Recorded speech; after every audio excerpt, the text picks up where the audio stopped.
கர்த்தருடைய பரிசு நாமத்திற்கு ஸ்தோத்திரம் உண்டாவதாக. இன்றைய ஜீவ வார்த்தை நிகழ்ச்சியை கேட்டுக்கொண்டிருக்கும் அனைவரையும் கர்த்தருடைய பரிசு நாமத்தினால் வாழ்த்துகிறேன், ஆசீர்வதிக்கிறேன்.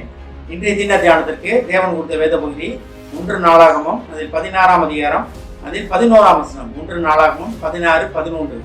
கர்த்தரையும் அவர் வல்லமையையும் நாடுங்கள், அவர் சமூகத்தை நித்தமும் தேடுங்கள்.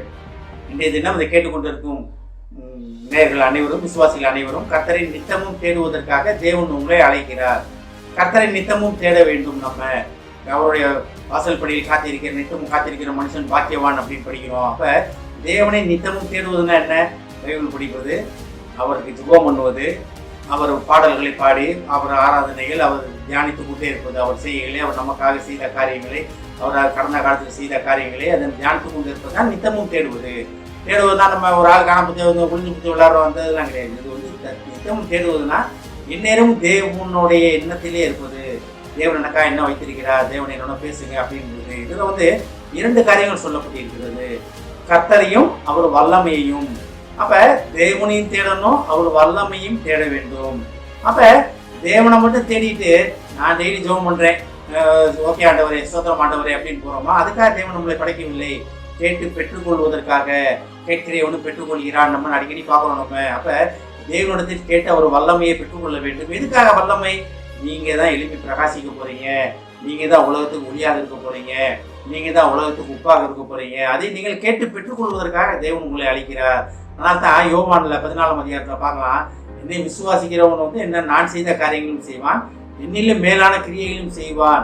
அதுதான் தேவன் நம்ம மேல வைத்திருக்கிற நம்பிக்கை. அப்ப கர்த்தரை மட்டும் தேடினா போதாது, அவர் வல்லமையால் நம்ம நிரப்பப்பட வேண்டும்.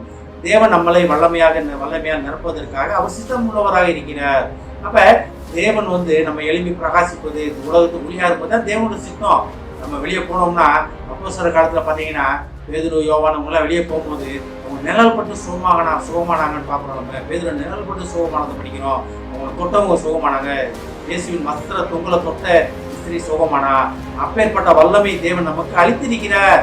இதுதான் நம்ம வந்து மிஸ் பண்றோம். தேவன் நமக்கு சகல வல்லமையாலும் சகல அதிகாரத்தால் நம்ம நினைத்திருக்கிறார். இதெல்லாம் எப்ப நம்ம கிடைக்கும்? கர்த்தரை நித்தமும் தேடும் பொழுது, அவர் சமூகத்தில் நித்தமும் நம்ம அமர்ந்திருக்கும் பொழுது. ஆனால் கர்த்தரையும் அவர் வல்லமையும் தேடுங்கள், 2ஐயும் நம்ம தேட வேண்டும். கர்த்தரை தேடணும், ஓகே யோகம் பண்றோம், எல்லாம் பண்றோம். ஆனா இன்னைக்காச்சும் நம்ம வந்து தேவனை நீ செய்த காரியங்கள் நான் செய்யலாண்டவர் சொல்லிருக்கீங்களாண்டவரே, நீங்க சொல்லாம நான் கேட்கலையே, நீங்க சொன்னதான் நான் கேட்கிறேன் அப்படின்னு என்னைக்காச்சும் வாயில தந்து கேட்கணுமா? தேவன் சொல்லாத காரியத்தை நம்ம கேட்கவும் கூடாது. ஆனா தேவன் என்ன சொல்லியிருக்காரு? இன்னிலும் மேலான கிரியைகளை செய்வான் தேவன் நமக்கு அழைப்பு. அந்த அழைப்பை நித்தமும் நம்ம கேட்க வேண்டும்.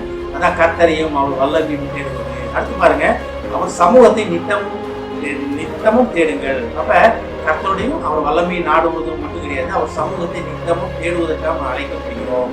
இப்ப சமூகத்தை தேடுவதுன்னு என்ன? கர்த்தரையும் மறந்துருக்காரா? ஒரு பேர் நம்ம தேடுவது நித்தமும் தேவன் எங்கிட்டாச்சும் போய் ஒளிஞ்சு உட்காந்துக்குவாரு, நம்ம டெய்லி போய் தேடி குடிச்சிட்டு வரதா? கிடையாது.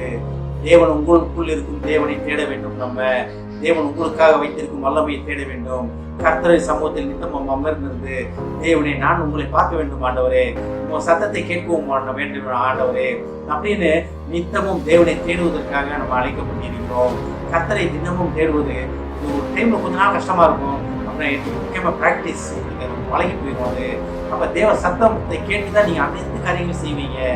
இதை கேட்டுக்கொண்டு சகோதர சகோதரிகளே, விசுவாசிகளே, இதற்காகத்தான் நம்ம அழைப்பு. தேவ சத்தத்தை கேட்டு அதன்படி நடப்பதற்காக நம்ம அழைக்கப்பட்டிருக்கிறோம்.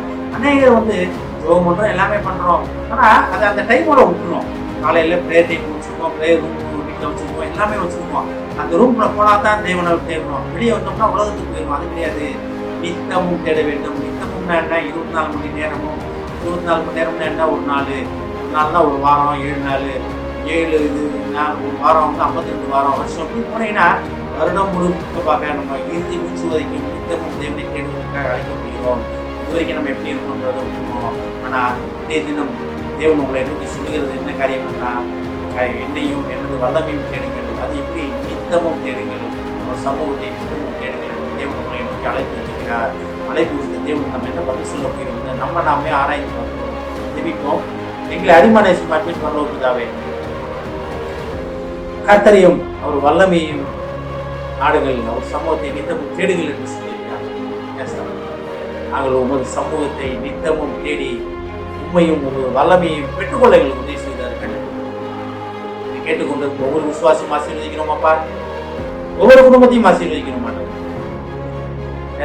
குடும்பத்தில் உள்ள அன்னையோரும் ஒவ்வொரு சமூகத்திலே காத்திருந்து ஒவ்வொரு வல்லமையும் உண்மையும் பெற்றுக்கொள்ள உதவி செய்யும். ஆசீர்வதிக்கிறோம் அப்பா. இயேசுவின் மூலமாய் கேட்கிறேன் நல்ல பிதாவே, ஆமென்.